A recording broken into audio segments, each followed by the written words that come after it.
Buenas tardes. Muchísimas gracias por su asistencia en un día donde el tiempo no nos acompaña, pero desde luego nos acompañan dos magníficos conferenciantes, dos personalidades de nuestra región en el mundo jurídico, como son el catedrático de Derecho Administrativo, que está a mi derecha, don Luis Martín Rebollo, quien ha reflexionado de manera intensa sobre todo lo referido a las instituciones de autogobierno y al funcionamiento de nuestro gobierno autonómico y, por supuesto, al Estatuto de Autonomía de Cantabria. Sin duda es el autor con más referencias en este sentido. Y a mi izquierda, el decano de la Facultad de Derecho, catedrático de Filosofía del Derecho, don Ángel Pelayo González Torre, y un magnífico amigo a quien agradezco especialmente que se haya prestado a hacer la presentación de nuestro conferenciante de hoy. Les doy la bienvenida a este acto en nombre de la Fundación Matilde de la Torre, con motivo del 40 aniversario de la entrada en vigor del Estatuto de Autonomía, hecho que se produjo el pasado 1 de febrero. Hemos organizado una serie de conferencias y mesas de debate en torno a las instituciones de autogobierno y a nuestro Estatuto de Autonomía. Esto nos da para pensar en las dimensiones, por eso queremos, por eso intentamos, de este Estatuto de Autonomía y del proceso autonómico, la dimensión política, la dimensión histórica, la dimensión jurídica. Pero también 40 años nos permiten tener una mirada hacia retrospectiva, hacia estos 40 años, 4 décadas, para ver qué ha sido de nosotros en el plano económico, en el plano de las políticas sociales y en el plano de la cultura. Este Ateneo, a quien agradezco especialmente que nos haya acogido en su seno, para 3 de estas actividades, la de hoy, la del jueves 24 de febrero y la del jueves 30 de marzo. El jueves 24 de febrero nos acompañará un doctor en Historia para hablar de la dimensión histórica del Estatuto de Autonomía, Ángel Revuelta, quien escribió su tesis doctoral y publicó, titulándola Cantabria en su laberinto, Historia de la Autonomía de Cantabria, un libro muy interesante por la perspectiva que adopta sobre el hecho autonómico. En definitiva, muchísimas gracias por su asistencia. Vamos a dar comienzo a la conferencia y tiene la palabra don Ángel Pelayo González Torre. Bueno, me voy a quitar la mascarilla simplemente para la intervención, con permiso del Ateneo. Muchas gracias a todos ustedes por su asistencia. Muchas gracias también al presidente de la Fundación por haberme invitado a participar en este acto, el primero de este ciclo conmemorativo de los 40 años del Estatuto de Autonomía de Cantabria, organizado por la Fundación Matilde de la Torre. Y muchas gracias también al profesor Martín Rebollo por aceptar a impartir esta primera charla dentro de este ciclo. Felicitar a la Fundación por esta actividad, porque creo que este foro es un esfuerzo pues, por llamarnos al pensamiento, a la reflexión, al debate. Yo siempre he pensado que lo primero es el pensamiento y que después del pensamiento viene todo lo demás. Y por eso en un mundo como este, donde estamos urgidos por lo coyuntural, donde a veces los temas se abordan con mucha superficialidad, pues es importante volver, digamos, al pensamiento más serio, mirar a los expertos, conocer la historia, hacer un abordaje más profundo de los problemas antes de actuar. Yo creo que esto es bueno para aumentar el conocimiento de la gente y también es bueno para mejorar el sistema de autogobierno de Cantabria, escuchar a los expertos, debatir, hablar, aparte de que esto es también parte de la esencia de la democracia, el debate, la tolerancia, el debate racional, la reflexión. Aquí es donde la democracia manifiesta su fuerza y es donde realmente podemos encontrar las claves de la democracia y de la eficacia de la democracia, lo cual también en un contexto como este, muy caracterizado por la bronca política, pues es algo especialmente importante rescatar. Entonces yo creo que este ciclo va a ser valioso, vamos a adquirir conocimiento y ya digo, podríamos incluso mejorar nuestras prácticas de autogobierno.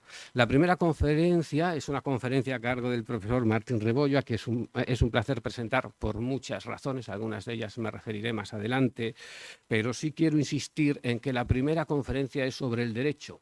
El derecho va muchas veces detrás de la realidad, pero a veces también el derecho ayuda a organizar la realidad, con sus instrumentos jurídicos, con las constituciones, con los estatutos de autonomía, con las instituciones, y por eso el derecho juega también un papel fundamental y es bueno mirar a los operadores jurídicos porque son los que de alguna manera han puesto en marcha esas instituciones que van a servir en suma para satisfacer las necesidades, las demandas y los intereses sociales.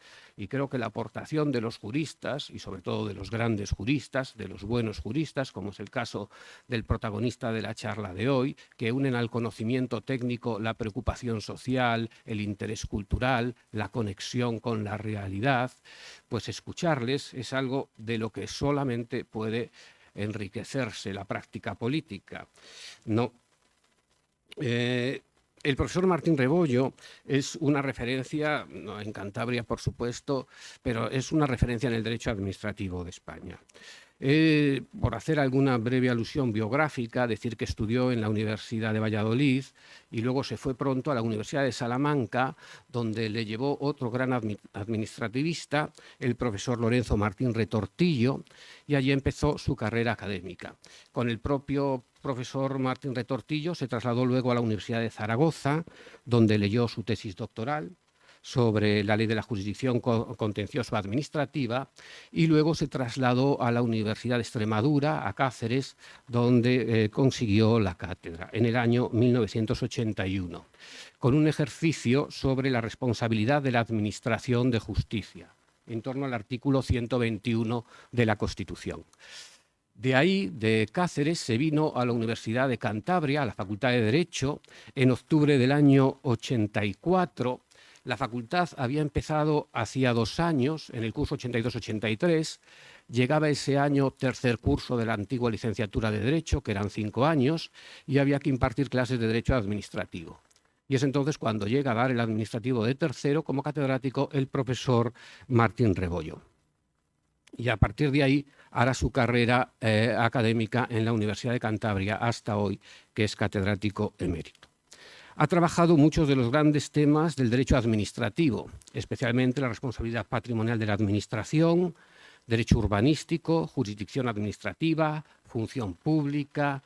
Prácticamente ha habido muy pocos temas de Comunidad Europea, ha habido muy pocos temas que ha dejado sin tocar, siempre con una gran profundidad académica, y tiene numerosas monografías, artículos de revista, capítulos de libros, hasta, ya digo, convertirse en una de las grandes referencias del derecho administrativo.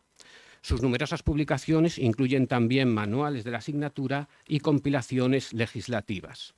En esta carrera hay un punto que me interesa destacar, y es que él forma parte de una escuela de Derecho Administrativo, gracias a su relación primera con el profesor Lorenzo Martín Retortillo, a la que me he referido, que es la escuela del profesor García de Enterría. ¿No? Un cántabro ilustre, como sabéis, gran catedrático de Derecho Administrativo y fundador de la más potente y prolífica escuela de Derecho Administrativo de España.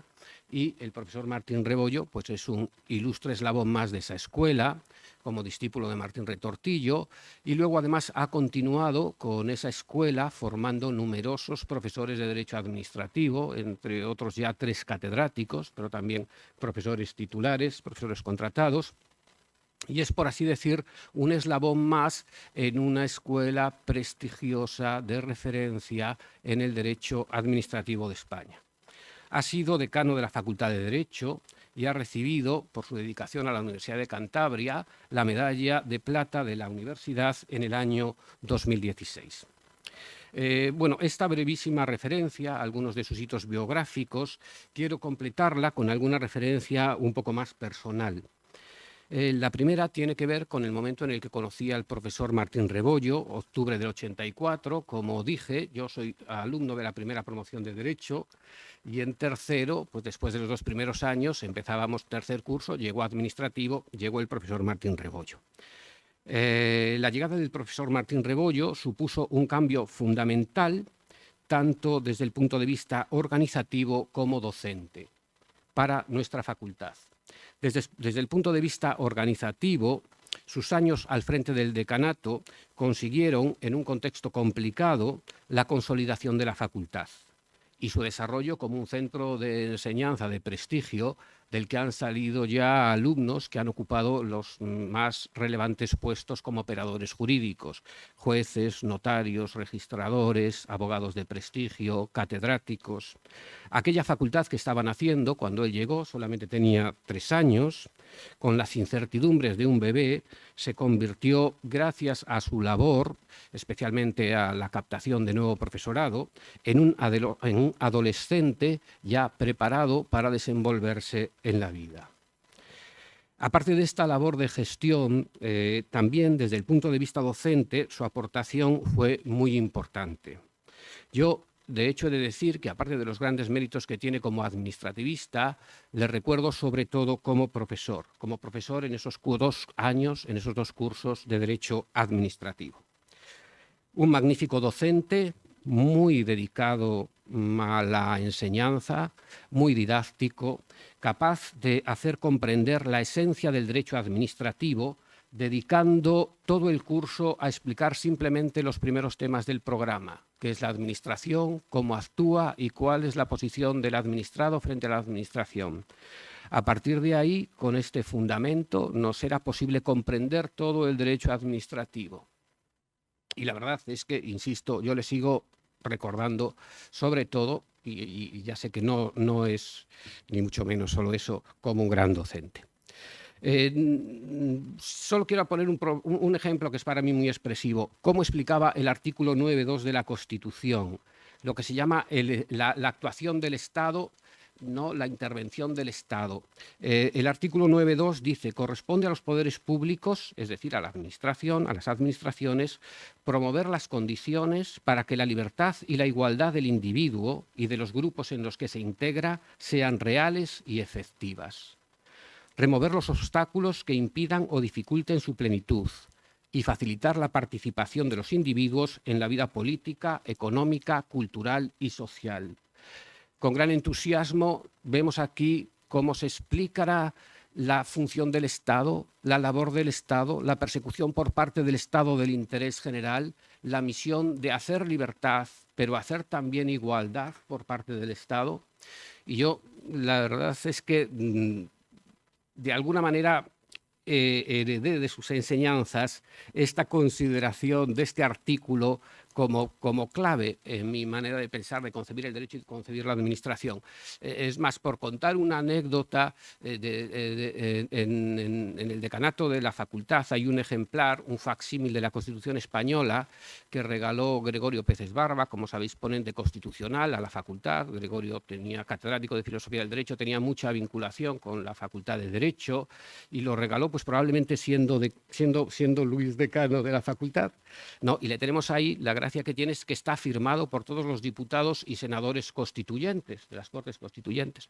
Y el caso es que yo, que tengo en un lugar preeminente también en el despacho la Constitución española, procuro que esté siempre abierta precisamente en el artículo 9.2. ¿No?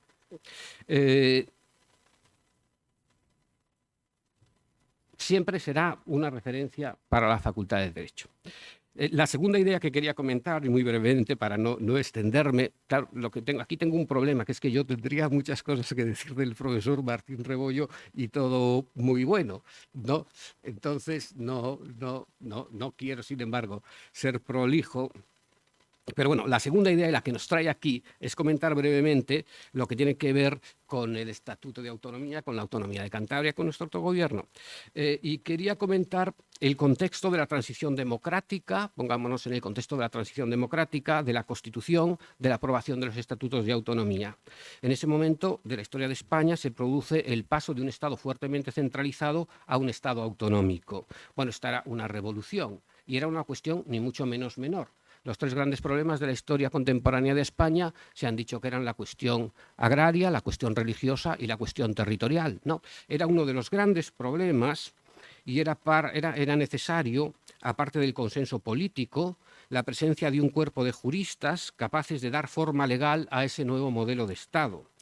Y hay que señalar la competencia de estos juristas, muchos de ellos profesores de Derecho Administrativo, cuyos temas de trabajo, por otro lado, hasta ese momento no tenían nada que ver con la descentralización territorial, porque eso no existía en el antiguo régimen, y que de pronto tuvieron que ponerse a estudiar y a trabajar y a articular ese Estado autonómico, esa organización territorial, y de alguna manera contribuir decisivamente a hacerla funcionar.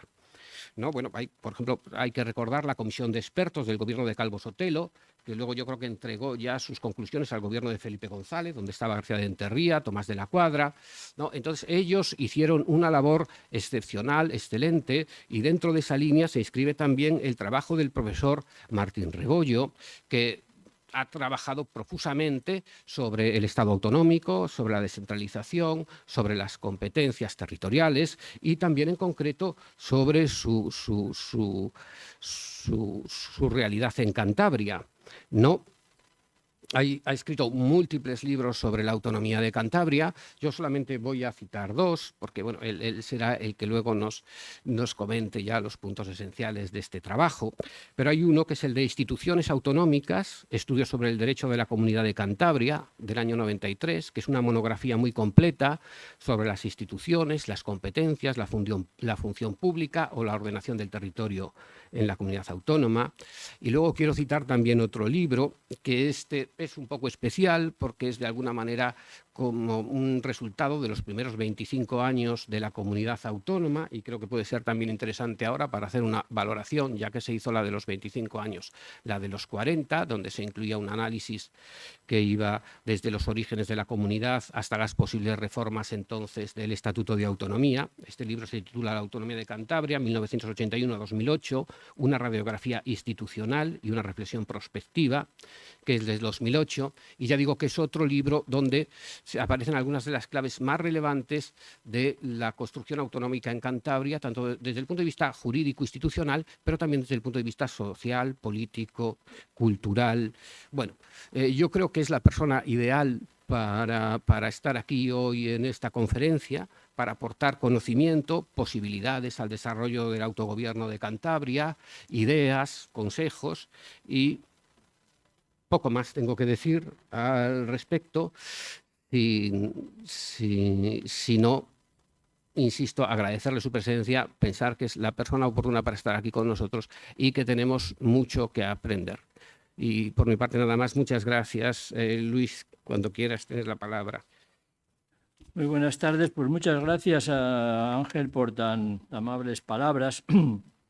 Efectivamente, él, cuando una institución pequeña, como es una universidad, una facultad, consigue que quienes fueron sus alumnos sean ahora ya los profesores y los gestores, ese centro ya está consolidado. Ángel y otros compañeros de su generación, efectivamente, es la primera generación de la Facultad de Derecho. Y solo por curiosidad, recuerdo que hace ahora 35 años, ¿quién vino a despedir a esa generación? Pues nada más y nada menos que Francisco Tomás y Valiente, en su condición de presidente del Tribunal Constitucional, asesinado poco después. Quiero sí aprovechar la oportunidad porque de todo esto que ha dicho Ángel yo me siento ciertamente muy satisfecho, pero tengo una pequeña espinita que no he conseguido. La he conseguido en su pueblo, pero no en la ciudad de Santander. Y yo creo que lo merece. Eduardo García de Enterría no tiene calle en Santander.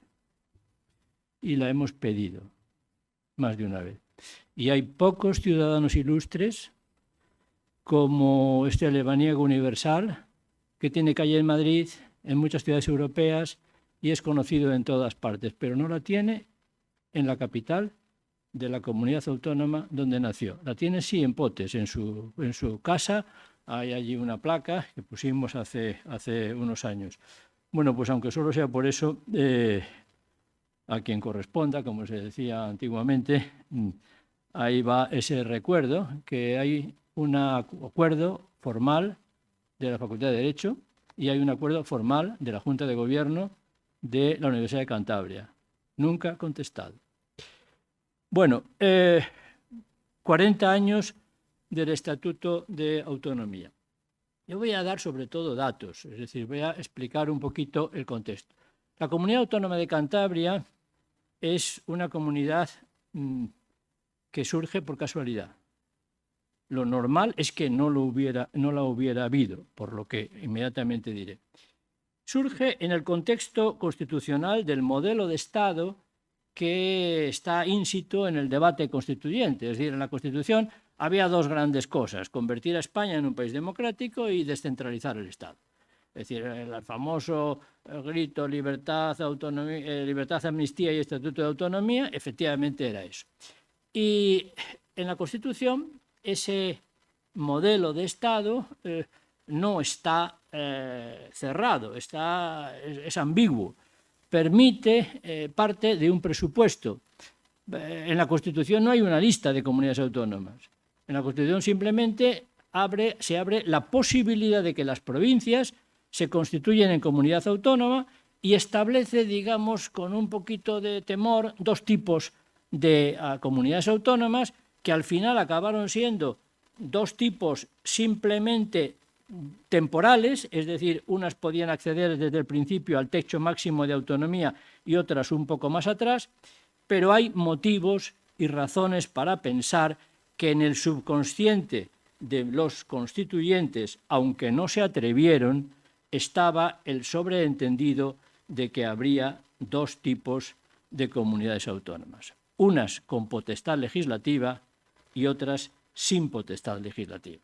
Es decir, unas con autonomía política y otras con autonomía administrativa. Y eso se ve, lo que sucede es que esa posibilidad duró 2 meses, porque inmediatamente el síndrome de imitación funcionó en el mecanismo yo como el que más y al que más.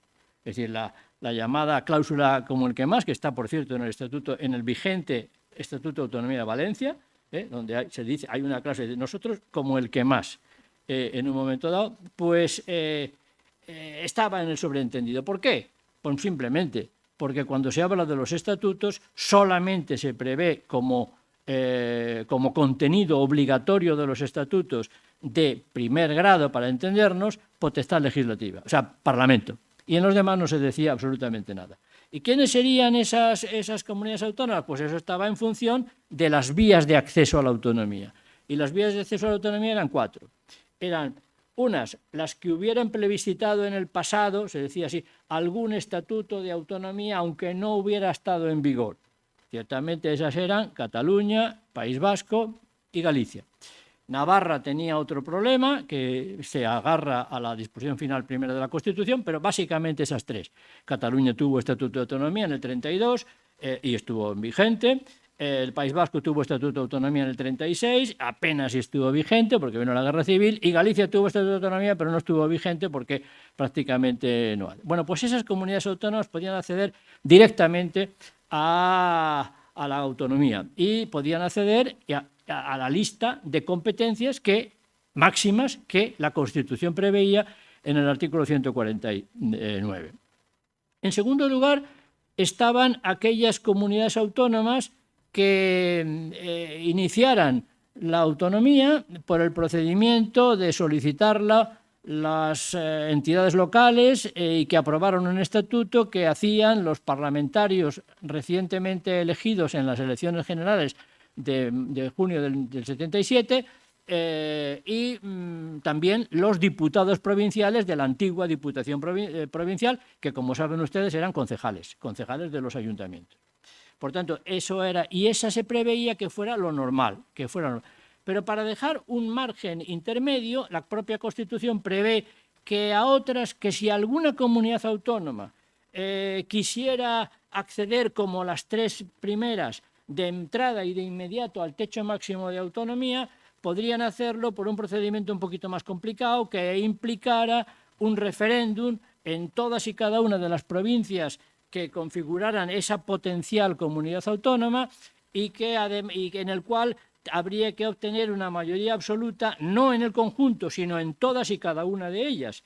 Es decir, que bastaba con que una no tuviera la mayoría absoluta para que no se pudiera. Bien, el modelo era este, pero este artículo 151, el sobreentendido era de que no se usara, de que no se utilizara, de que por ahí no entrara ninguna. Lo que sucede es que el asunto empezó a fallar. ¿Por qué? Porque dentro del propio partido que gobernaba, la UCD, pues empezó a haber una escisión en el que unos pensaban que había una comunidad autónoma que quería ser autónoma por la vía de esa del 151. Se puso en marcha el sistema y efectivamente esa comunidad es Andalucía, se puso en marcha el sistema, se hizo el referéndum, extrañamente el gobierno central hace campaña en contra del referéndum, dimite uno de los ministros, crea un partido político que avala el sí, ese exministro, que se convierte luego un poco el padre de Andalucía, catedrático de Derecho Administrativo, por cierto, y fallecido ahora en el mes de hace unos meses, en el año 2021, y en todas las comunidades, en todas las provincias de Andalucía, el referéndum obtiene el 51%, es decir, supera, menos en una, en una no llegó, se quedó en el 49 y pico %.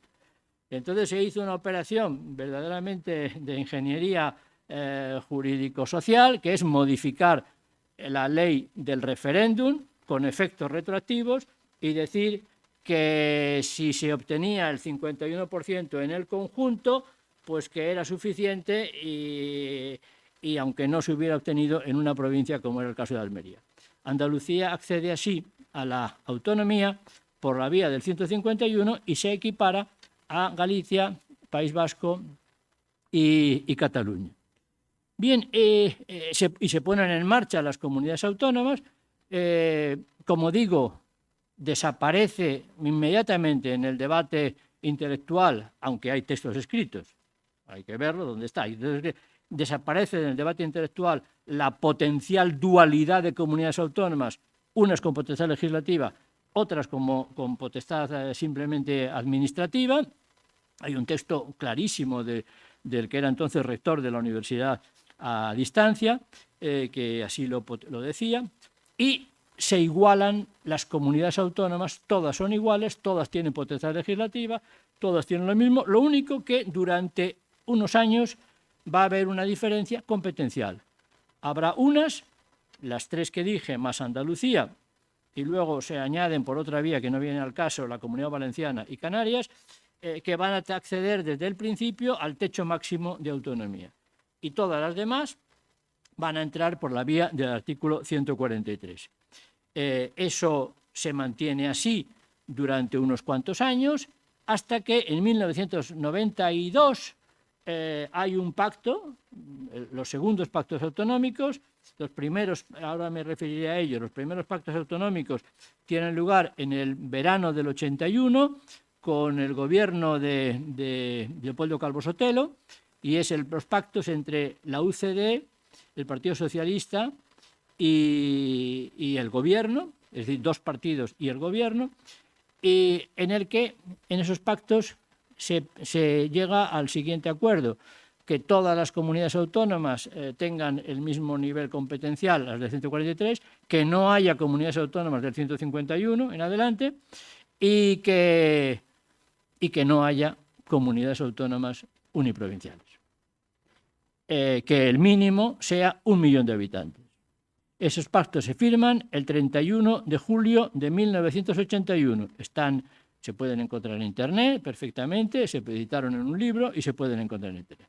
Y las cosas sucedieron a continuación así, hasta que 11 años más tarde, en 1992, se llega a otro pacto.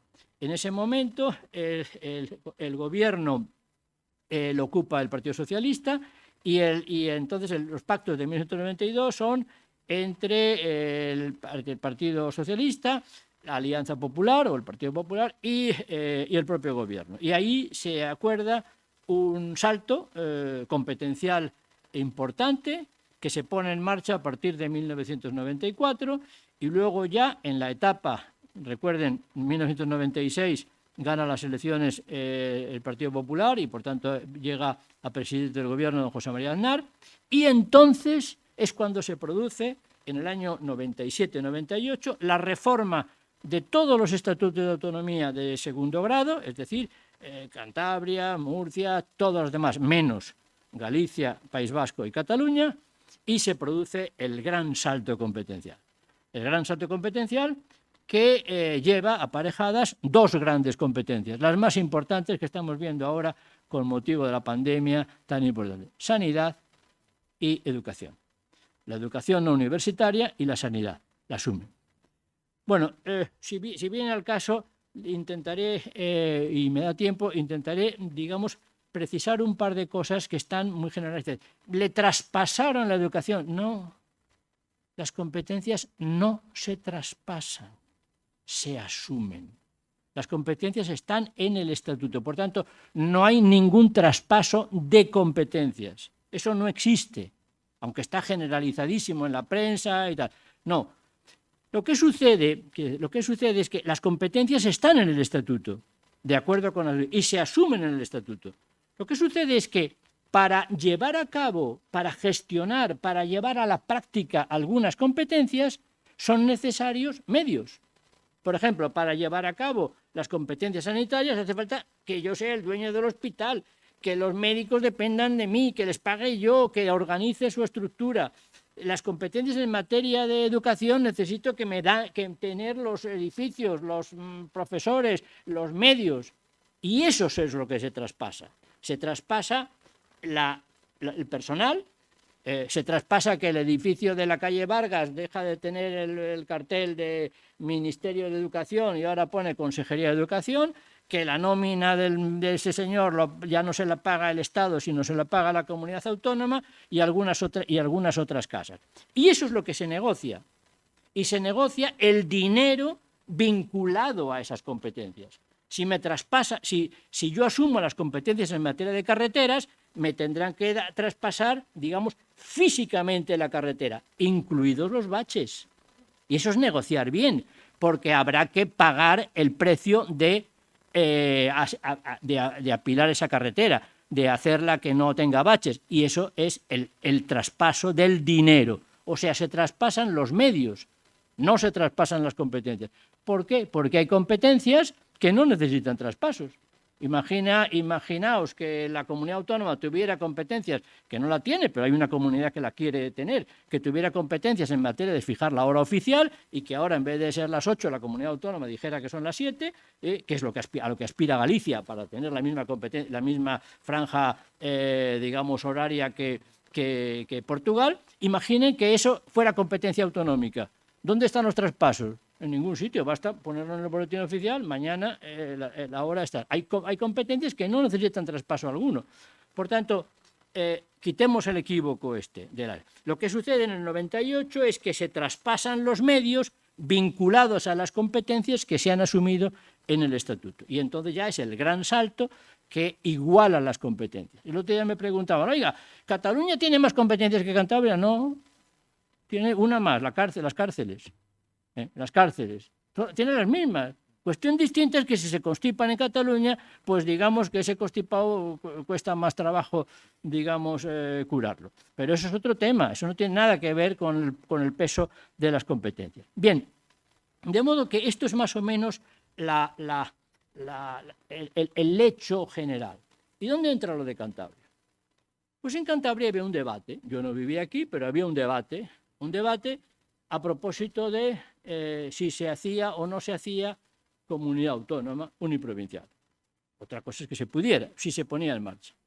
Bueno, había dudas. El partido gobernante, mejor dicho, el partido mayoritario en las elecciones del 77, que fue la UCD, Recuerden que en el 77 los resultados fueron muy parecidos a los que siguen siendo durante mucho tiempo, 3-2. Luego ha habido algunos años que ha algunas elecciones distintas, pero 3 de la UCD, 2 del Partido Socialista. Pues en la UCD al menos no había claridad de ideas. El profesor Clavero Arévalo, que acabo de mencionar, que ha fallecido este año, fue ministro para las regiones y tiene unas memorias muy ilustrativas en las que va contando con quién se encuentra, con quién cena y con quién habla cada vez que va a un lugar. Y cuenta cuando llega a Cantabria. Y llega, me recibe fulano, me voy con fulano, estamos hablando. ¿Qué consecuencias cabo? Que la UCD no lo tiene claro. Que hay quienes están a favor de que la comunidad autónoma, la provincia, se configure como comunidad autónoma uniprovincial, y hay quienes quieren que no se configure como tal y que forme parte de la futura comunidad autónoma castellano-leonesa. Eso va a tener una plasmación, porque antes de las comunidades autónomas el Estado hace una cosa rara que se llamaron las preautonomías, que venía de alguna manera a prefigurar de alguna manera el futuro mapa autonómico. Y hay la preautonomía de Aragón, la preautonomía de Castilla-La Mancha, la preautonomía de Extremadura. No hay la preautonomía de Cantabria. ¿Por qué? Porque se deja abierta la posibilidad de que formara parte de la futura comunidad autónoma de Castilla y León o formara una comunidad autónoma uniprovincial. Y estábamos en esto cuando de repente alguien, parece ser que sin encomendarse a Dios ni al diablo, se tira a una piscina. Ese alguien es el alcalde de Cabezón de la Sal, 1979. Y el Ayuntamiento de Cabezón de la Sal, de conformidad con el artículo 143 de la Constitución, adopta un acuerdo para poner en marcha el acceso a la autonomía uniprovincial, tal y como preveía la Constitución. ¿Y qué decía la Constitución?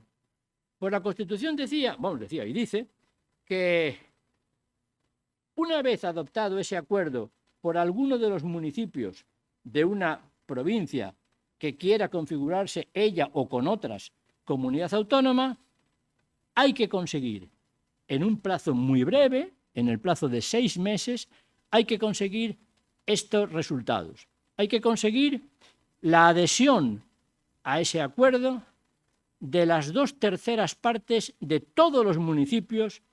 En el caso de Cantabria, como se pretendía que fuera comunidad uniprovincial, hay 102 municipios, por tanto, 68 municipios. El acuerdo favorable a la autonomía uniprovincial de 68 municipios que juntos supusieran la mayoría del censo electoral. Cantabria tenía un censo electoral de 400 y pico mil habitantes, por tanto, ¿quién tenía la llave? La llave la tenía el Ayuntamiento de Santander. Bastaba con que el Ayuntamiento de Santander no apoyara ese acuerdo para que no se lograran, aunque lo aprobaran 100 municipios, para que no se lograran los 200 y pico mil que eran la mayoría del censo electoral. Por tanto, la opción era muy arriesgada. ¿Por qué? Porque no se podía repetir. Esto es como lo del voto. No se puede repetir. De modo que si fallaba el proceso y no se obtenían en 6 meses las 2/3 partes de los municipios que supusieran la mayoría del censo, no podría volverse a replantear hasta pasados 5 años. Estamos en el 79. Ahora empiezan a contar 80, 81, 82, 83, 84. No hubiera sido comunidad autónoma. ¿Por qué? Porque en medio, en el 81, en el gobierno Calvo Sotelo, el Partido Socialista y la UCD adoptan el famoso informe de las autonomías que preside Eduardo García Enterría y 5 colegas más, algunos más cercanos al UCD, otros más cercanos al PSOE, y hacen el famoso informe que da pie a los pactos autonómicos del 81. ¿Y qué se dice ahí? Que se comprometen los 2 grandes partidos en que allí donde gobiernen, que eran todas, menos en el Vasco, que ya tenía comunidad autónoma, y en Cataluña, que ya tenía estatuto, que en todos los demás lugares, allí donde gobiernen unos u otros, no habría comunidades uniprovinciales. Ese acuerdo es, como dije, el 31 de julio de 1981. Pero el 19 de junio de 1980, es decir, casi un año antes, se presenta el texto del estatuto que habían elaborado en esos meses, porque se consiguieron muy pronto los acuerdos de los 2/3 que acabo de decir, entre ellos el del Ayuntamiento de Santander, que dijo sí. Finalmente se hizo el estatuto. ¿Quién hizo el estatuto? Pues el estatuto lo hacen los 5 diputados de Cantabria, 3 de la UCD, 2 del PSOE, más los diputados provinciales, que como dije yo antes eran concejales y alcaldes de los municipios. Y el 19 de junio de 1980 entra por el registro del Congreso de los Diputados el proyecto de estatuto. De modo de manera que cuando el 31 de julio del 81 se firman los famosos pactos autonómicos, en esa fecha el Estatuto de Cantabria estaba a punto de ser aprobado por el Pleno. Se aprobó en octubre del 81 por el Pleno del Congreso de los Diputados. Luego pasó al Senado, se tarda 3 meses, en diciembre del 81 lo aprueba el Pleno del Senado y el 15 de diciembre del 81 es la aprobación definitiva por el Congreso del texto que vino por el Senado. ¿Qué hubiera sucedido de no haberse logrado los acuerdos que estamos diciendo?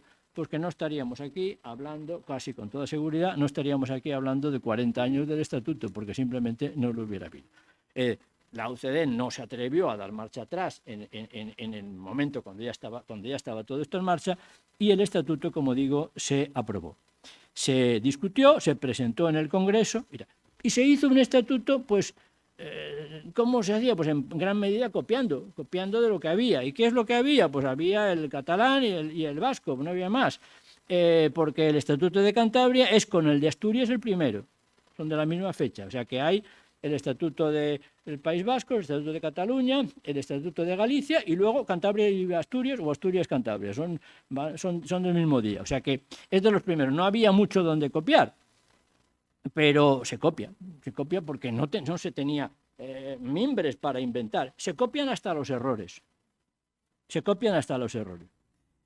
El artículo 28.2 del Estatuto de Autonomía del 82, que está en vigor hasta el 98, que es cuando se rectifica, incluye una competencia que nadie sabe qué significaba. Pero nadie sabe qué significaba, pero he de decir que algunos colegas míos dedicaron algunas paginitas a darle vueltas a ver qué significaba esa competencia. Y hablaba de que la comunidad autónoma tenía competencia en materia de crédito corporativo. Y entonces la gente decía, bueno, pues eso son las corporaciones de derecho público, no sé qué y tal. Bueno, claro, era una errata, era una O por una R. Instituciones de crédito cooperativo. Hacía referencia a las cooperativas de crédito que ya existían. Pero eso está en el Estatuto Vasco y está en todos, hasta el de Castilla-La Mancha, que alguien se da cuenta y dice, corcho, esta es una errata. A partir de ahí, ya el de Castilla-León, el de Madrid, que es el último, ya no incorporan esa referencia. En el de Cantabria se rectifica en el año 98 y hoy es el artículo 24, número 35, que habla de instituciones de crédito cooperativo, que es lo que sucedía.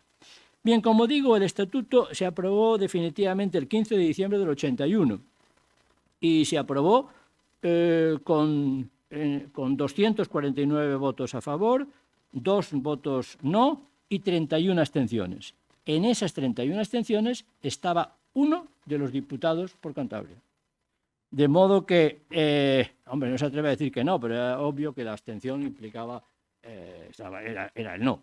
De modo que ese diputado, que era de la UCD, es una manifestación de lo que decía al principio, la distorsión o la inseguridad o las dudas que había en la comunidad, en las fuerzas políticas imperantes sobre configurarse como comunidad autónoma o no hacerlo, en cuyo caso podría incorporarse en su día a la comunidad autónoma del País Vasco, de Castilla y León. Porque la gran diferencia entre el modelo constitucional de la Constitución del 78 con la Constitución del 31 es la idea de que se generalice el modelo autonómico en toda España, cosa que no estaba así previsto en el año 31. Aquí la idea es que todo se generalice con independencia de que fueran de distinto nivel, de que fueran luego, al final ha sido todo igual, pero de que fueran de distinto nivel. De modo de manera que todos los territorios españoles tenían que pertenecer de alguna manera a una comunidad autónoma, igual que pertenecen todos ellos a una provincia, igual que pertenecen todos ellos a un municipio. Ese es un modelo que viene de hace 150 años. Es decir, piensen, por ejemplo, que más allá de reliquias históricas, que yo creo que no vienen al caso porque son del pasado, el modelo territorial español se monta después de la Primera Guerra Carlista, se monta en 1833. Es decir, el famoso Javier de Burgos es el que hace la división de España en provincias y se aprueba el 30 de noviembre de 1833. Si ustedes cogen el mapa de las provincias españolas, que al final han cuajado en casi todas partes, en algunos sitios no, pero fíjense la diferencia, para que se vea un poco que este es un país enormemente plural. Por ejemplo, en Cataluña las provincias no han cuajado, o han cuajado relativamente poco, porque querían sustituirlas, el Tribunal Constitucional dijo que no se podía, querían sustituir las 4 provincias por 27 veguerías, que en definitiva eran como comarcas, lugares, espacios más pequeños. Sin embargo, en el País Vasco, las provincias no solo han cuajado, sino que son la base del modelo. Incluso se llaman territorios históricos y mucha gente no lo sabe, pero es el único sitio donde no hay proporcionalidad en las elecciones. Es decir, piensen que en Andalucía, ahora, las elecciones de ayer de Castilla y León, ¿cuántos diputados se eligen por Soria, por Valladolid, por Segovia? En proporción a la población. Por tanto, por Soria se eligen menos diputados que por Valladolid, que tiene 400.000 habitantes. Pero en el País Vasco no. En el País Vasco se eligen los mismos diputados en Álava, en Guipúzcoa y en Vizcaya. 25, 25, 25. 25, 25, 25. Lo cual también tenía que ver con los resultados, porque la comunidad, la provincia o el territorio histórico, que antes era el menos, comillas, nacionalista, estaba sobrerepresentado, porque tenía más diputados que los que le correspondían en función de un criterio proporcional. ¿Y eso a qué se debe? Pues eso se debe simplemente porque la idea provincial, es decir, la idea de territorio histórico, ha calado. En otros sitios caló menos. En general caló. Y la gente se sentía calcereña o pacense antes que extremeño. Luego se ha ido poco a poco, han ido creciendo el modelo, digamos, de las comunidades autónomas. Y esto, como digo, pues tiene su interés y tiene su importancia. Bien, el estatuto se aprueba, el estatuto se modifica varias veces y la última modificación importante, porque la última ha sido de ahora, del año 2021, para una cosa menor, el famoso aforamiento, para suprimir el fuero territorial. Por cierto, ¿por qué es mejor no ser aforado que ser aforado? O sea, es que funcionamos todo con tópicos. Miren, ser aforado significa que te va a juzgar, si cometes un delito, un tribunal, el Tribunal Supremo o el Tribunal Superior de Justicia. Y para empezar, que no vas a tener segunda instancia. Mientras que si te juzga un tribunal, si estás en desacuerdo con la sentencia, vas a poder ir a un segundo. ¿Eso qué significa? Que van a ser menos proclives el Tribunal Supremo que los tribunales inferiores. Bueno, se ha generalizado esa idea y como si fuera un privilegio. Yo creo que es más bien, en según qué supuestos, más bien al revés. Pero bueno, es decir, ahí está. Esa es la modificación última que se ha hecho. La modificación importante es del año 98 y es la que, como digo, pega el gran salto competencial. Y dicho esto, ¿qué es en definitiva el estatuto? ¿Qué es el estatuto? Yo creo que lo traí por aquí. No sé dónde lo tengo. Bueno, ¿qué es el estatuto? El estatuto básicamente, bueno, no sé dónde lo he dejado. el Estatuto básicamente el Estatuto de Cantabria tiene 58 artículos, pero básicamente son dos cosas, sin entrar en detalles. Básicamente son dos cosas. Una, la organización del poder, las instituciones. Dos, sobre qué pueden funcionar las instituciones, es decir, las competencias. O sea, es muy importante esto. Igual que cuando se habla de la Constitución, reformemos la Constitución porque se ha quedado obsoleta. ¿En qué? Dígame la lista. ¿Qué es lo que quiere que quite? ¿Qué es lo que quiere que quite? ¿O qué es lo que quiere que añada? Porque yo a mis alumnos les suelo decir, ¿qué es una Constitución? La Constitución es decir, ¿quién manda aquí y cómo manda el que manda? ¿Quién manda aquí? Es decir, ¿cuáles son las instituciones? ¿Y cómo manda el que manda? Con respeto a los derechos fundamentales. Y aquí la lista. Para de contar. Luego lo demás es tecnificado, pero lo fundamental es esto, pues el estatuto es lo mismo, es las instituciones. ¿Y quiénes son las instituciones? Pues un parlamento que hace leyes, un gobierno que las lleva a cabo y un presidente que preside el gobierno y la comunidad autónoma, y en ese sentido tiene un componente, por así decir, presidencialista. El presidente de las comunidades autónomas no es exactamente lo mismo que el presidente del gobierno de España, porque es como si fuera una especie de mezcla de jefe del ejecutivo y jefe del gobierno. Pero básicamente es eso. Lo que no tienen las comunidades autónomas es el Poder Judicial. Por tanto, no hay Poder Judicial de la comunidad autónoma. Hay Poder Judicial en la comunidad autónoma, que es distinto. La comunidad autónoma no tiene ninguna competencia en el Poder Judicial. Ninguna. Tiene competencias en la aportación del material para proponerle ordenadores, edificios, papel y tal, pero no tiene competencia jurisdiccional. Es decir, el Poder Judicial en España es único. Por tanto, básicamente, las instituciones de la comunidad autónoma son el Parlamento y el Gobierno, que emana de él, conforme a un modelo o una estructura prácticamente igual a cómo se articula el modelo de España.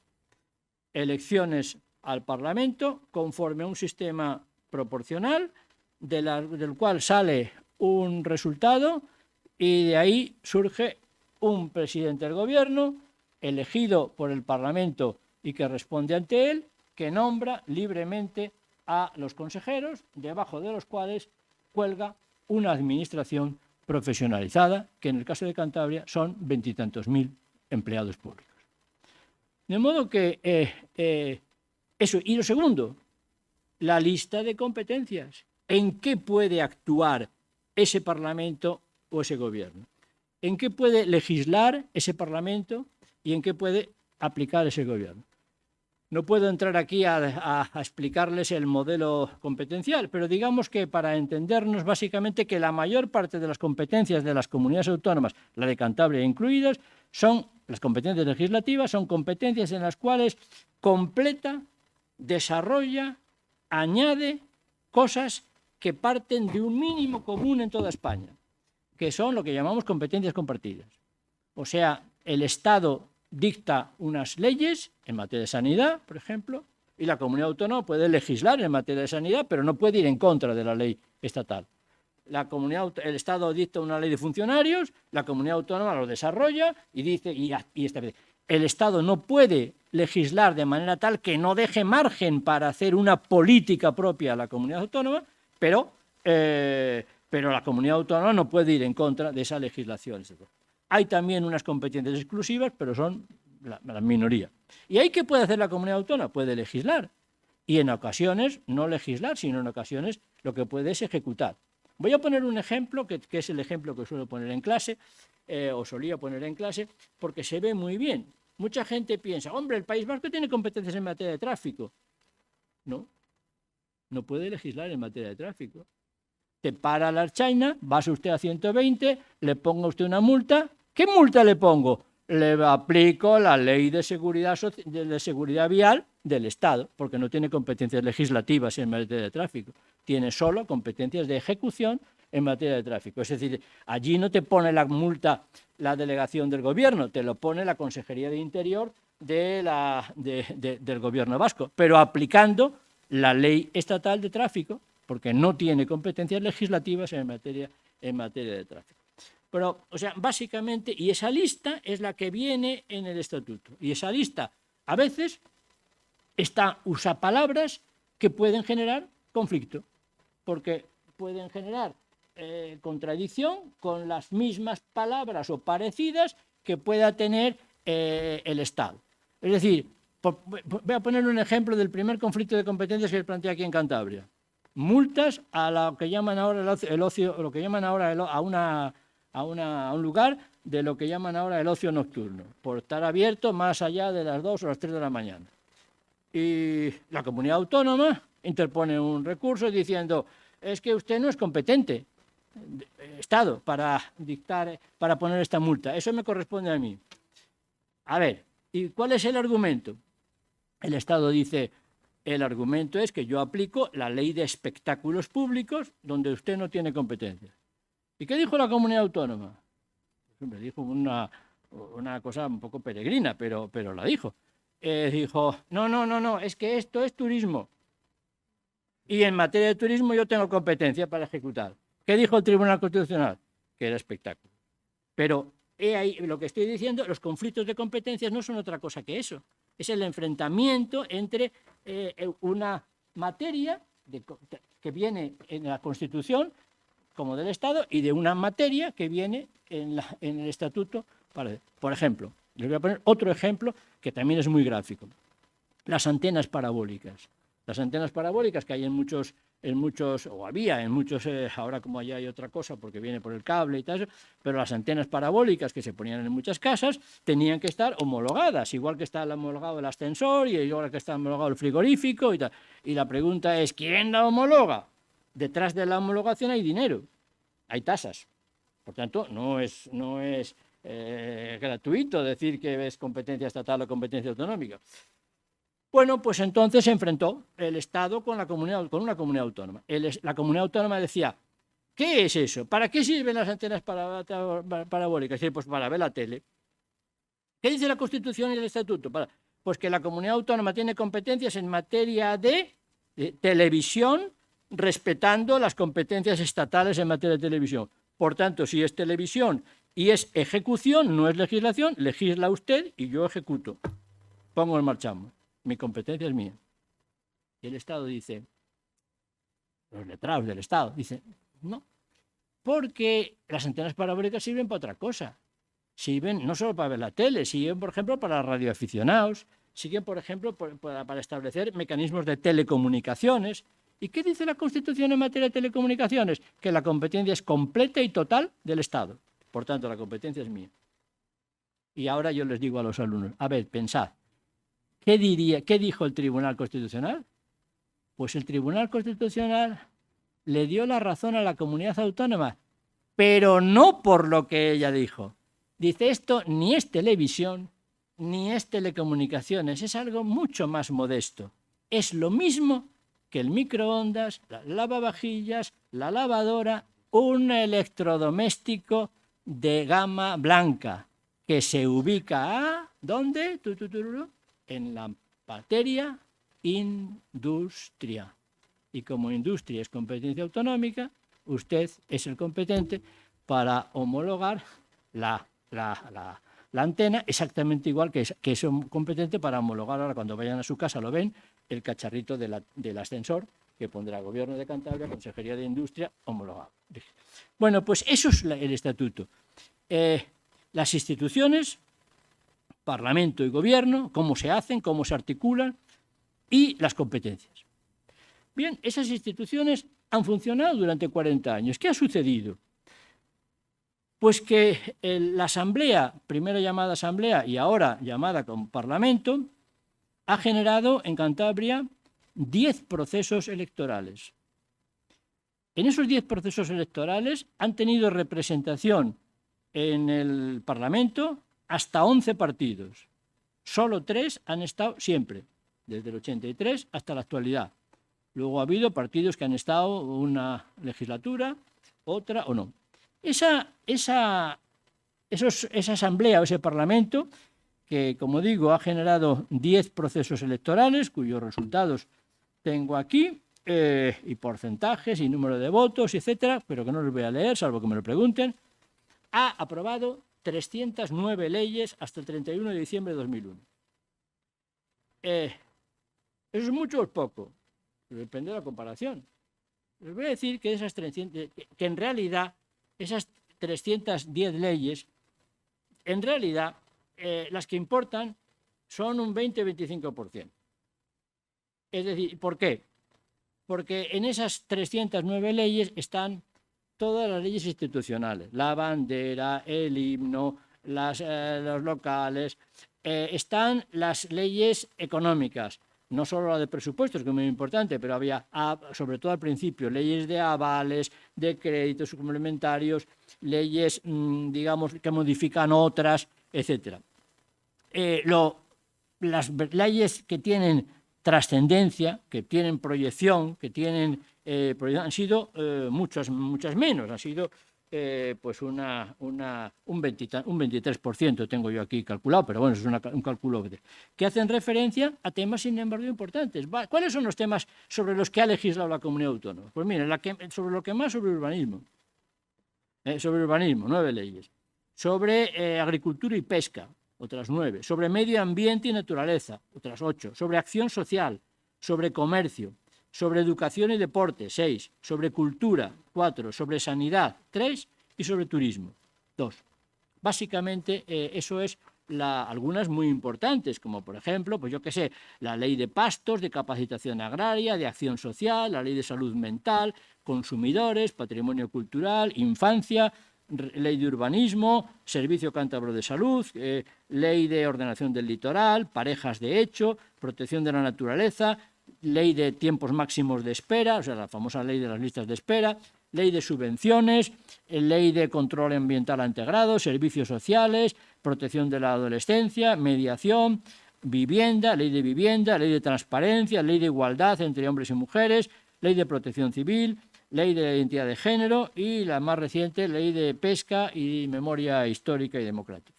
Esas son las leyes que importan. ¿Eso justifica solo la asistencia a la comunidad autónoma? Pues a mi juicio hay otras cosas más importantes, que en materia competencial, en la aplicación de la materia competencial, no todo es legislar, porque casi más importante es la actividad administrativa y de gestión, es decir, la inversión, las subvenciones, las infraestructuras, las obras, es decir, el gasto del presupuesto. ¿De qué presupuesto? En el año 1982 la comunidad autónoma tuvo un presupuesto del equivalente a 50 millones de euros. 10 años después lo multiplicó por 10, es decir, tenía un presupuesto de 300 millones de euros. En el año 2022, o sea, ahora, la comunidad autónoma ha aprobado un presupuesto de 3.340 millones de euros. O sea, no en 40, en 30 años se ha pasado de 300 millones de euros, o sea, 49.900 millones de pesetas, de 300 millones de euros a 3.340 millones de euros. Yo tengo la lista de todos los presupuestos de aquí. ¿En qué momento se produce el gran salto?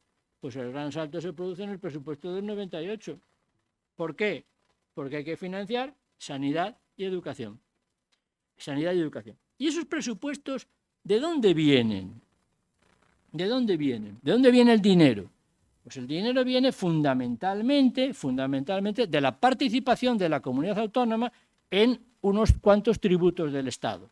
Entre ellos los más gordos, es decir, el impuesto sobre la renta de las personas, el impuesto sobre las personas físicas y algún otro. Y a partir del año 2001, la comunidad autónoma no solo recibe, sino que tiene margen para legislar, para tocar ese presupuesto y ampliar algunas desgravaciones, no muchas, pero tiene un margen ahí para decir que, bueno, pues si se atiende a no sé quién, a parientes, pues se puede deducir uno tal, si hay ciertas donaciones se puede deducir a alguien, es decir, hay un margen normativo, no muy amplio, pero hay un margen normativo. Y luego la gestión completa de una serie de impuestos que son generados por la comunidad autónoma. Y aquí es donde tengo que añadir una pequeña aclaración. La comunidad autónoma de Cantabria proporcionalmente tiene más dinero, proporcionalmente, claro, que la comunidad autónoma de Castilla y León. Y dices, ¿qué? ¿Por qué? Pues porque ¿de dónde se nutren los municipios?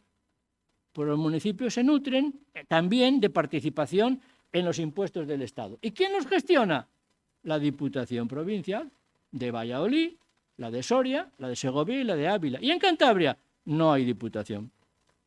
Desapareció la diputación. Por tanto, la Comunidad Autónoma de Cantabria recibe dinero en tanto que comunidad autónoma, pero también en tanto que provincia y diputación provincial, lo cual significa que proporcionalmente, comparativamente, obviamente, es decir, no en términos absolutos, tiene más margen y más competencias porque ella puede hacer lo que la comunidad autónoma pluriprovincial no puede hacer. El Plan Provincial de Obras y Servicios, que hace la Diputación de Palencia o de Valladolid o de Almería o de Granada, aquí lo hace la comunidad autónoma. Aquí lo hace la comunidad autónoma. Por tanto, desde ese punto de vista, tiene un mayor margen. Bueno, de esa asamblea o de ese parlamento, decía, surge un gobierno. ¿Cuántos gobiernos ha habido en estos 40 años? 12.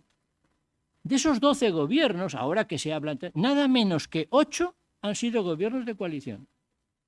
O sea que ahora que se habla tanto de que no experimentamos y tal, la comunidad autónoma que tiene más experiencia en gobiernos de coalición es la comunidad autónoma de Cantabria, donde ha habido coaliciones múltiples, desde un gobierno de concentración, que no lo cuento porque es la preautonomía, es el anterior a la existencia de la comunidad autónoma, un gobierno de concentración y de independientes, el gobierno que presidió José Antonio Rodríguez antes del estatuto, pues hemos tenido un gobierno de coalición, de gran coalición, Partido Popular, Partido Regionalista, Partido Socialista y CDS en el año 90-91, un gobierno entre el PP y el partido de Ormaechea, la UPCA, en el año 91-94, luego dos gobiernos PP-PRC en el 95-99 y 99-2003, siendo presidente Martínez Sieso,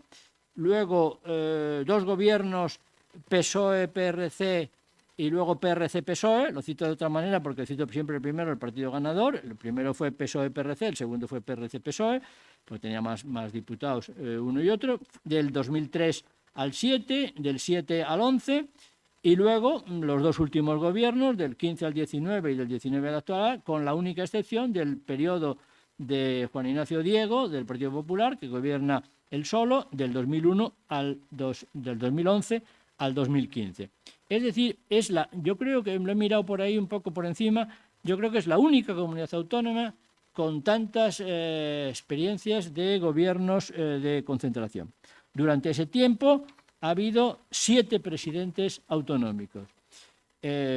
José Antonio Rodríguez, Ángel Díez de Entre Sotos, Juan Ormaechea, Jaime Blanco, otra vez Juan Ormaechea, pero ya no cuento, Joaquín Martínez Sieso, Miguel Ángel Revilla, Juan Ignacio Diego y otra vez Miguel Ángel Revilla. Las competencias se gestionan en los términos que ya he dicho y eso se hace, como es una comunidad autónoma uniprovincial, con una organización administrativa de carácter centralizado. Es decir, es el modelo del Estado. Un gobierno con unas consejerías, con unas direcciones generales, pero no hay una presencia de delegados como pueda haberlo en Castilla y León o en Aragón, donde hay el delegado del gobernador civil, como para entendernos, autonómico, en Palencia o en Seguridad. Y ahí es donde, aunque el estatuto prevé un modelo indirecto de administración. Todos los estatutos, en ninguno se ha puesto en marcha, en ninguno. ¿Qué significaba eso? Pues significaba adoptar algo que también se preveían los pactos autonómicos del 81 para el modelo Estado, el modelo europeo. El modelo europeo. A ver, la Unión Europea, ¿quién es la administración de la Unión Europea? Hay funcionarios de la Unión Europea, sí, de forma significativa, en España, en Portugal, en Suiza, ¿no? Porque la administración de la Unión Europea son las administraciones nacionales.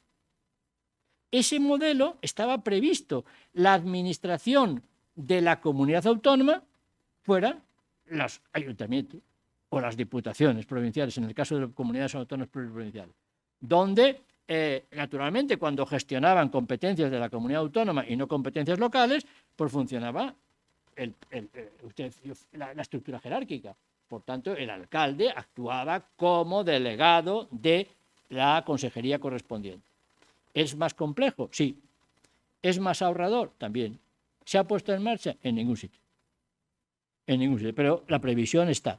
Y ahí es donde entra, pues esto que sale en los periódicos estos días, la famosa comarcalización. ¿Se llevará a cabo? ¿No se llevará a cabo? ¿Vale? Independientemente del diseño, ¿qué es lo importante de la comarcalización? Pues ¿de dónde salen las competencias? Porque las competencias pues no pueden salir más que de dos sitios, o de los ayuntamientos o de la comunidad autónoma. Y eso, hay una ley de comarcas del año 1999 que se hizo para no ponerla en marcha, digamos, consciente y explícitamente. Bueno, pues esas posibilidades existen en la organización. Y, finalmente, pues decir que al servicio de esas competencias, en el año 2021 había 24.233 empleados públicos. O sea, el 69,9%, el 70% de los empleados públicos que hay en Cantabria. El 30% que faltan, de esos 30 y tantos mil, pues son los funcionarios del Estado que siguen trabajando aquí, que no asumen que no han sido absorbidos por competencias autonómicas. Básicamente, la Policía Nacional, la Guardia Civil, los funcionarios de Hacienda, los del puerto y algunas competencias que mantiene el Estado en la comunidad autónoma. Los demás son empleados públicos, funcionarios o empleados laborales adscritos al Estado, que dependen de la comunidad autónoma. El bloque fundamental, pues vuelve a ser el bloque fundamental de los empleados sanitarios y de los empleados educativos. Solo en Valdecilla trabajan 5.323 personas. Si ustedes añaden toda la sanidad la primaria, o sea, la medicina domiciliaria, más los hospitales y demás vinculados a Serrallana, a Laredo o a tal, se pondrán pues muy cerca muy por encima de los 10.000, de estos 24.000.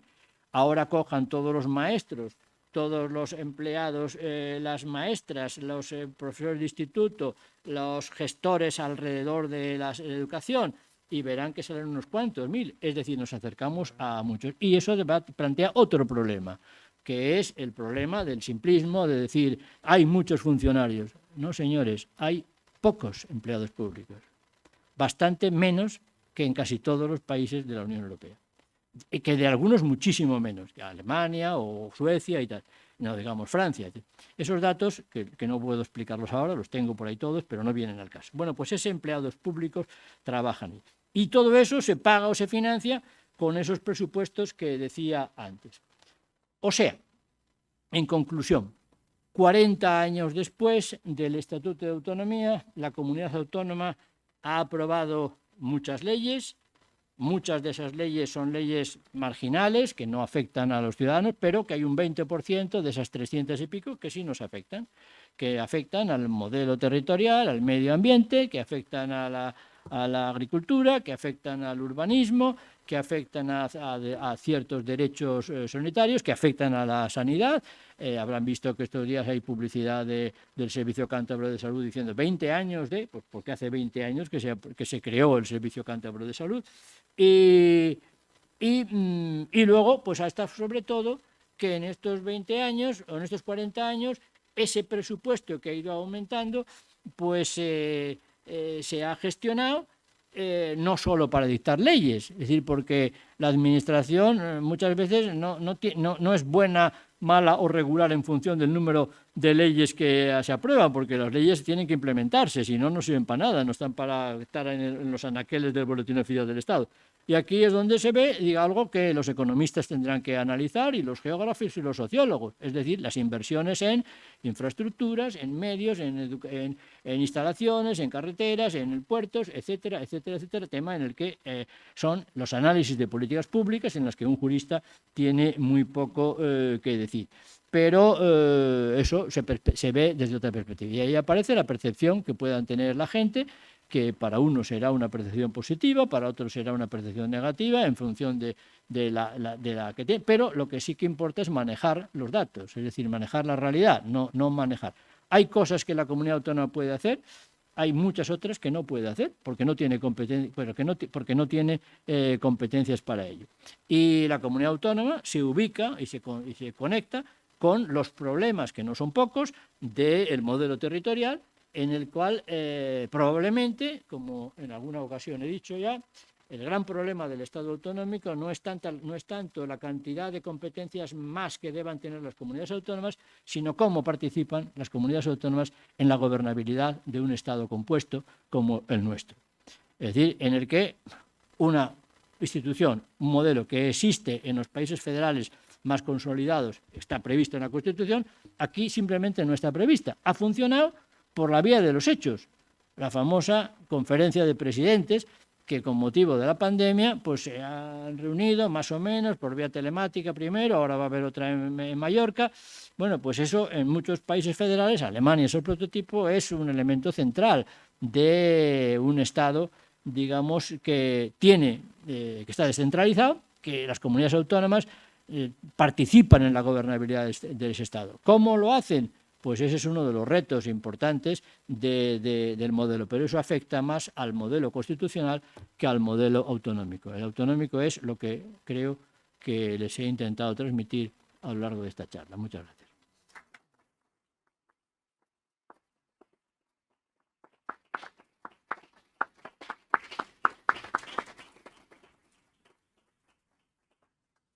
Bien, como habrán comprobado, queda plenamente acreditada las loas que el profesor Pelayo González Torre pues, ha dirigido a nuestro conferenciante. Evidentemente tiene una capacidad didáctica sobresaliente. He de confesarles, yo también fui alumno suyo, sí, solo un año, porque luego me trasladé a Salamanca, que finalmente fue mi alma mater, por tanto también seguí en algún modo sus pasos.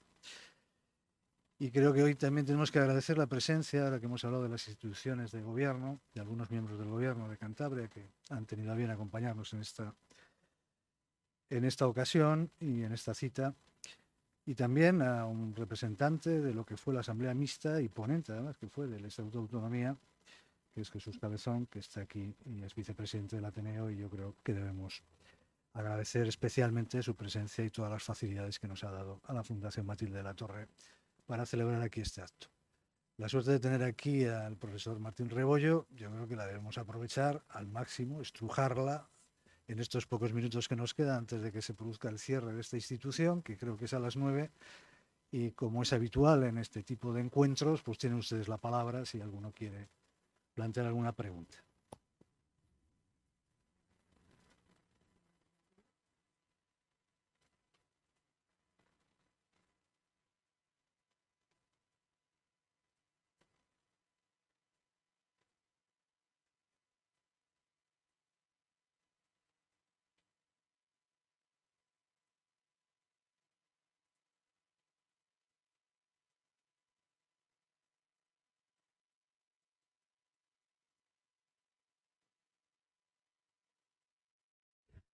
Bien, sí, yo coincido con eso. Es decir, vamos a ver, las palabras son como dardos a veces. Es decir, y por tanto, si no estamos de acuerdo, usted y yo, o estos señores, con el uso de una determinada palabra, se produce una enorme distorsión.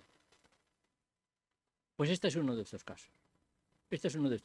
Mire, le voy a contar una anécdota que nada tiene que ver con las comunidades autónomas, pero que es muy, muy importante. Es muy importante a propósito de esto que digo, que es el problema entre el lenguaje popular y el lenguaje técnico. Pues hubo una persona que le cascó 60 puñaladas a otra y la mató. La acusación pedía X años de cárcel y la agravante de ensañamiento, que implicaba 5 años más. Hombre, ¿qué debe decir? Se ensañó con él. Y sin embargo, el tribunal dijo que no había agravante de ensañamiento, porque el forense había dicho que la primera puñalada era mortal de necesidad y las 63 siguientes se le habían dado a una cosa, a un cadáver. Y uno no puede ensañarse con la pared. Eso, ¿quién lo entiende? Solo los técnicos que manejan. ¿Qué hay que hacer entonces? ¿Inventar otra palabra distinta de ensañamiento para querer decir lo mismo? ¿O decir que a los efectos de esta ley no se entiende por ensañamiento lo que el diccionario de la Real Academia dice a los efectos populares? De ahí vienen las distorsiones. Pues el tema del federalismo pasa 3/4 de lo mismo. No hay un concepto canónico cerrado de federalismo. Por ejemplo, Estados Unidos es un país federal. Mucha gente no sabe que Argentina también lo es. Y Alemania, y Australia, y muchos países con otros u otros nombres. En Argentina no se llaman provincias. En muchos sitios es justamente lo contrario que aquí, se llaman estados. Y cuando dices estado, no te estás refiriendo al estado central como en España. Hay un federalismo cooperativo, el alemán, y hay un federalismo, como hemos visto tantas veces en las películas norteamericanas, donde solamente hay una serie de cosas. Hay estados donde la pena de muerte existe y hay estados donde no. Es decir, depende de muchos. Bueno, pues no, partiendo de la base de que no hay un modelo canónico de federalismo, diríamos que, en efecto, nuestro modelo es un modelo prácticamente federal. Prácticamente federal. Quizá desde el punto de vista de algunas instituciones que existen en los países federales, esas que aunan, por ejemplo, el papel que hace en Alemania el Bundesrat, es decir, el Senado, y que teóricamente lo tendría que hacer aquí el Senado, pues el Senado aquí se ha convertido en una cámara en una segunda cámara de segunda lectura. Lo que no se ha pactado en el Congreso se tiene ahí unos meses para ver si se puede pactar en el Senado, pero no es eso. Pero en términos, digamos, competenciales, es más, muchas comunidades autónomas tienen en España más competencias que muchos lenders de países estrictamente federales. Lo que falla es otra cosa. Es otra cosa que poco tiene que ver con el derecho. Tiene que ver con la estructura de partidos, tiene que ver con nacionalismo, tiene que ver con... Eso no es derecho, eso no lo arregla cambiando la ley. Eso es otra cuestión. Pero desde el punto de vista y se manejó. Y luego segundo, hay una mala tradición en España. ¿Por qué? Porque las tradiciones pesan mucho. Y España tuvo una Constitución federal que acabó como el Rosario de la Aurora, la de la Primera República. En España hubo un modelo federal, es decir, el modelo de la Constitución de la Primera República, que aquello acabó mal. Acabó con el cantonalismo, acabó mal. Y entonces, pues nadie se atrevía a emplear la palabra estricta en su momento. Pero si no se le tiene miedo a las palabras, pues efectivamente, no solo lo ha dicho García de Enterría, lo hemos dicho muchos. Es decir, lo que pasa es que, claro, la autoridad del profesor García de Enterría pesa mucho a esos efectos. Lo que pasa es que, repito, estamos en un momento en el que decir esas cosas parece que estás haciendo un sacrilegio y tal, ¿no? Si media Europa tiene modelos descentralizados. O sea, Portugal no lo tiene, Francia no lo tiene, pero Bélgica lo tiene, la propia Gran Bretaña lo tiene, Italia es un modelo un poco distinto donde hay el modelo que estaba previsto en España, regiones de estatuto especial y regiones ordinarias, unas con más competencias y otras con menos, Alemania ya lo que estamos diciendo, y muchos otros países y todos tienen peculiaridades distintas. Todos no pueden decir son exactamente iguales, un modelo exactamente igual. Eso nos llevaría a decir, a ver, ¿de dónde está copiada la Constitución española? ¿Cuál ha sido, copiada? ¿Cuáles han sido las influencias? Pues hay cosas que está copiada de sí mismo. Fíjese, por ejemplo, el Tribunal Constitucional español es una copia, por así decir, de influencia italiana y alemana. Pero casualidad, la Corte Constitucional italiana, de la Constitución del 47, ¿sabe usted de dónde la copiaron? De la Constitución Republicana Española del 31. De modo que, fíjense, es un juego de espejos. Es un pequeño juego de espejos en ese sentido. Pero básicamente es el modelo de las constituciones nórdicas y de la Constitución alemana. y de la Constitución alemana. Y ahí en la Constitución alemana hay una cosa que está explícitamente cogida adrede de la Constitución alemana, que es la famosa, ahora está tan de moda, también se habla tanto, la famosa regulación de la moción de censura. Es explícita de la Constitución. ¿Por qué? Porque se trataba de, después de 40 años sin democracia, se trataba de fortalecer los gobiernos y dificultar las mociones de censura, para que no fuera lo italiano, donde el máximo que ha durado un gobierno ha sido 9 meses o 10 meses. Es decir, porque es muy fácil ponerse de acuerdo 2 o 3 partidos del arco parlamentario claramente contradictorios en derribar a otro, pero es más difícil ponerse de acuerdo en sustituirlo. Por eso viene la famosa moción de censura constructiva. Usted puede derribar, pero tiene que aportar un candidato alternativo, y ahí ya las cosas no son... ¿Eso tiene una finalidad? Sí, gobiernos fuertes. Intentar gobiernos fuertes. ¿Dónde se ha copiado eso? Explícitamente de Alemania. Pues el modelo descentralizado está copiado en parte de la Constitución alemana. Lo que no se puede copiar, y esto para los juristas le viene muy bien, pero lo deberíamos tener de todo, lo que no se puede copiar es el ambiente, el contexto y la historia. Y de modo que instituciones que funcionan muy bien en un sitio acaban funcionando muy mal en otro. Porque lo que no se puede copiar es el contexto que da vida a las instituciones. El boletín oficial se puede copiar muy fácilmente. Pero copiar el porqué, es decir, copiar el porqué no. Y ahí es donde un modelo federal no puede funcionar sin la lealtad institucional. No puede funcionar. Sin la lealtad institucional del centro a la periferia y de la periferia al centro. Bueno, si falla eso, ya puedes montarte modelos organizativos exactamente iguales a los de otro sitio. No funcionará. Y eso es más complicado, porque eso es un problema cultural, histórico, político, etcétera, etcétera.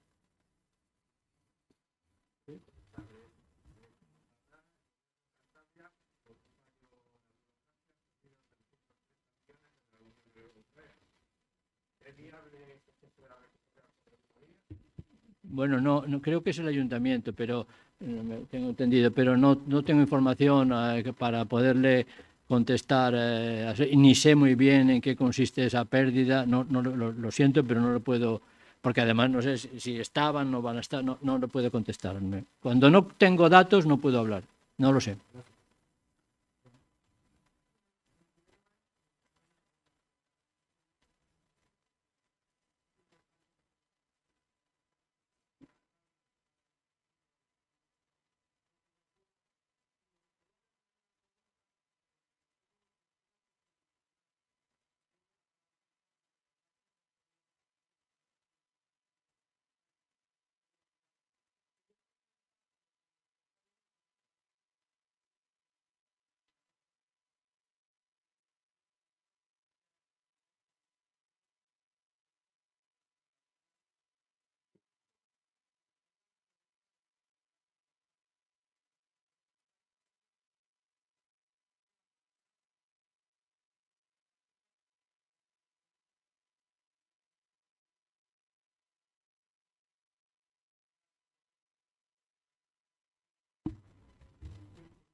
Muchas gracias. Una advertencia. Lamento mucho no poder seguir con el debate. Esta será la última pregunta porque tiene una hora de cierre muy estricta en este centro, así que vamos a intentar cumplir con ella. Bien, usted me pregunta algo también que es un poco de profeta, es decir, aquí hay una cuestión, es decir, bueno, supongo que usted se habla porque vemos lo que ha sucedido ayer en Castilla y León, es decir, la proliferación de partidos localistas, pequeños, etc. Bueno, porque la otra igualdad, no, la otra igualdad está en función, desde el punto de vista competencial hay igualdad. Desde el punto de vista competencial hay igualdad. Desde el punto de vista financiero, obviamente no la hay. Es decir, porque claro, aunque solo sea en términos de habitantes o de territorio, obviamente pues Extremadura tendrá que tener una financiación mayor que La Rioja o que Cantabria.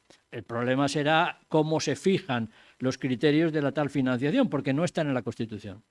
Es decir, curiosamente, la financiación de las comunidades autónomas es algo que circula al margen de la Constitución, que circula en el llamado modelo LOFCA, que es muy complicado, donde, pues como habrá visto ustedes, el coste de los servicios. ¿Cuánto cuesta tener un ambulatorio en Tresviso?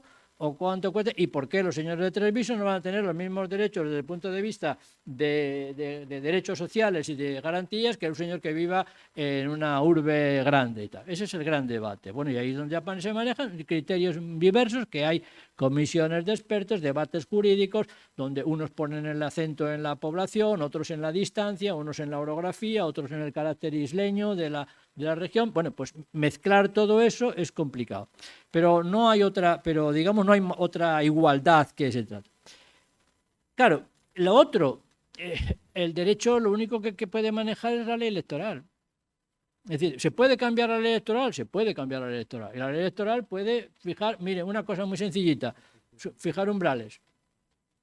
Fijar umbrales. El que no pase del 5% o del 6% no tiene representación. Eso es lo que hace, por ejemplo, que en Cantabria, que eso está estudiado matemáticamente, si tú no llegas al umbral, no tienes nada, pero si llegas al umbral tienes como mínimo 3, no tienes 1, tienes 2 o 3, por un juego matemático de la esta.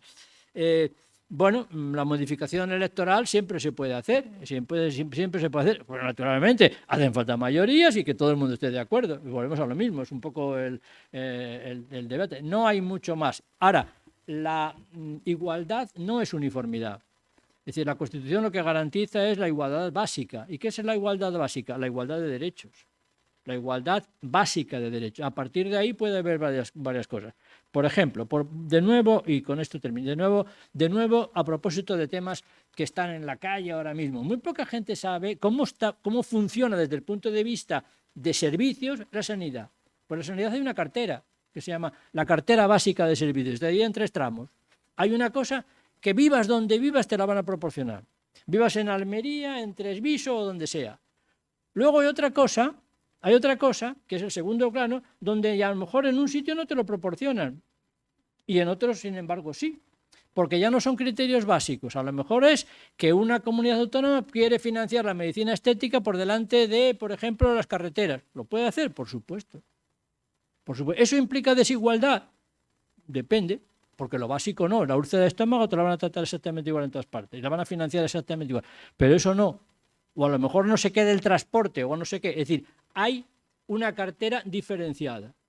Pero eso también hay que venderlo desde el punto de vista pedagógico. Es decir, lo inventó Paul Samuelson, que el que habréis estudiado en economía hace mucho, o cañones o mantequilla. Eso es la política. O cañones o mantequilla. Muchísimas gracias, quedan emplazados.